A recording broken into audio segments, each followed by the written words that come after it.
Hi guys, I am Libertman, forced to be alone but free to decide how.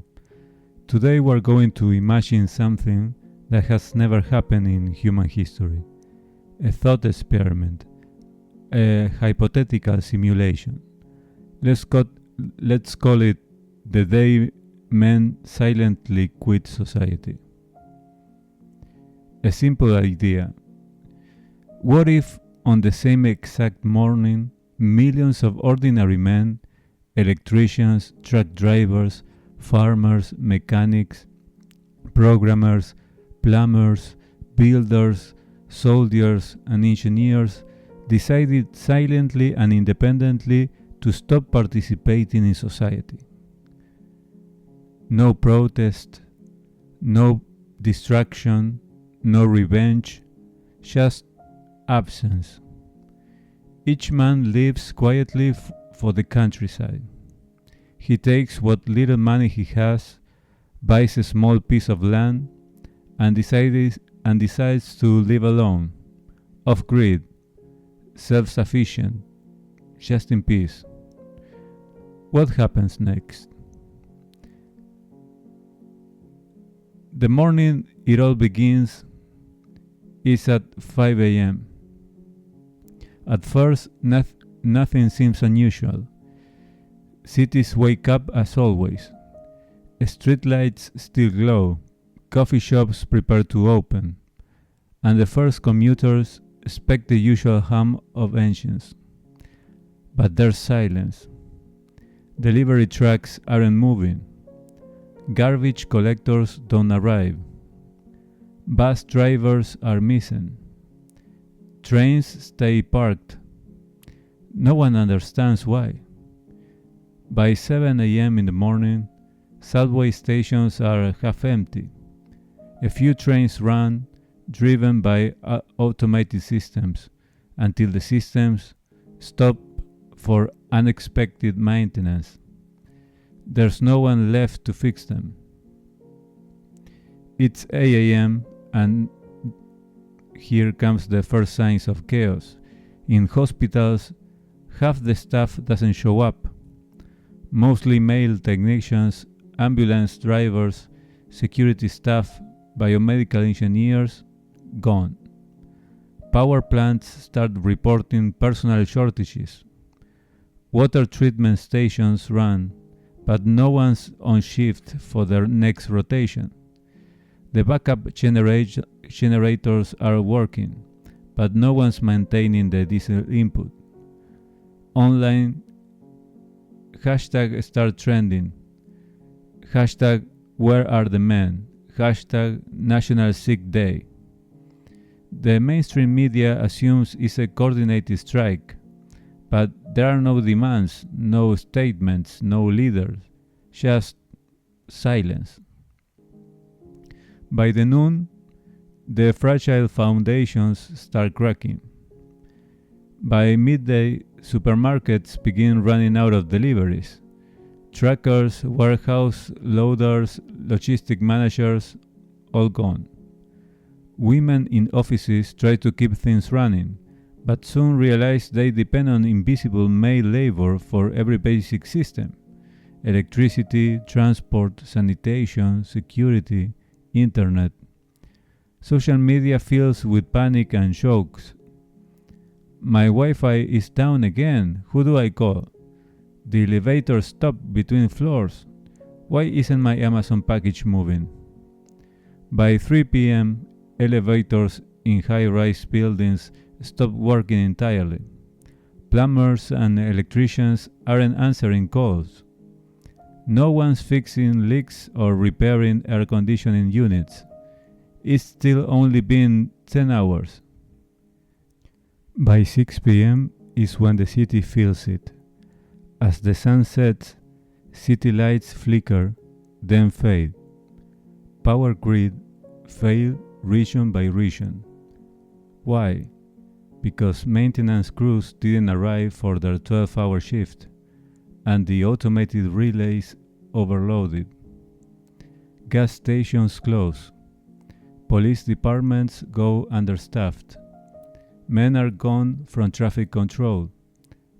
data centers, emergency services. A few remaining workers, mostly women in administrative roles, try to keep the systems online. They have the will, but not the training. You cannot affirm your way through a power grid failure. On day 2 comes the silent collapse. By the second morning, panic begins to rise. No garbage collection, no fresh bread, the bakers didn't come, no deliveries, no fuel, no water purification. Phones stop working in some areas. Internet goes down as cooling systems in data centers overheat. In the countryside, meanwhile, the men are fine. They light fires, boil water, fix their solar panels, and start building fences and greenhouses. They don't talk much, they just build. On day 3 comes government response. The government declares an emergency. They promise to recruit and empower women to replace missing workers. TV panels discuss closing the gender gap in critical industries.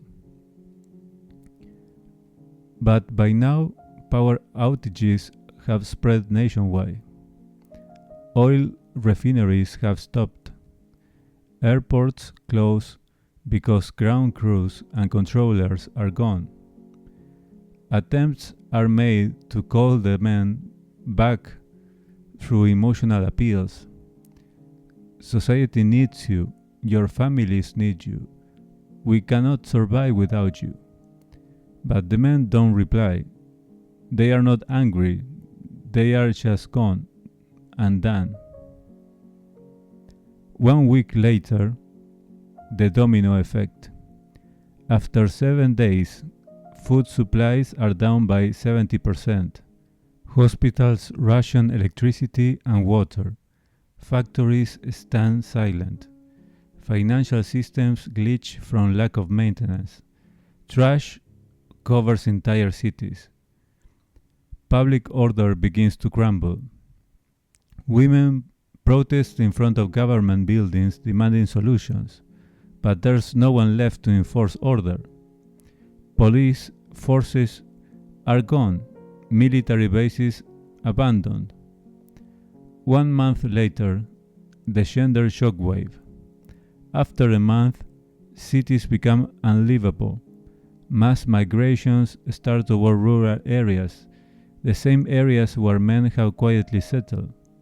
They find improvised cabins, small gardens, wind turbines, but the men refuse to return. A new barter economy emerges. The few women who adapt begin trading food for medicine or protection. If a few small, peaceful communities form, but the national structure, the digital world, the economy, the infrastructure is gone. Human civilization begins to resemble the 19th century again. 6 months later, there's a new reality. Half the population of major cities has left. Skyscrapers are empty shells. The influencer economy disappears. No internet, no content. The few women who try to rebuild tech companies or logistics systems face the hard limit of physical labor and technical depth. It's not ideology, it's biology and engineering reality. Many of them eventually find the man, not with arrogance, but with humility. We didn't know how much you held everything together. We didn't see you because you were invisible when things worked. But the men are not angry anymore. They are calm. They just don't want to return. They have rediscovered silence, purpose, and dignity. 1 year later, there are two worlds. There are two societies. The urban collapse zones, mostly female populated, chaotic, unsustainable, and the rural male settlements, small, autonomous, stable. This one produce food, maintain energy, and live simply. A few families reunite, only those based on mutual respect, not ideology. The rest of the world start to fade back into the basics: agriculture, survival, cooperation.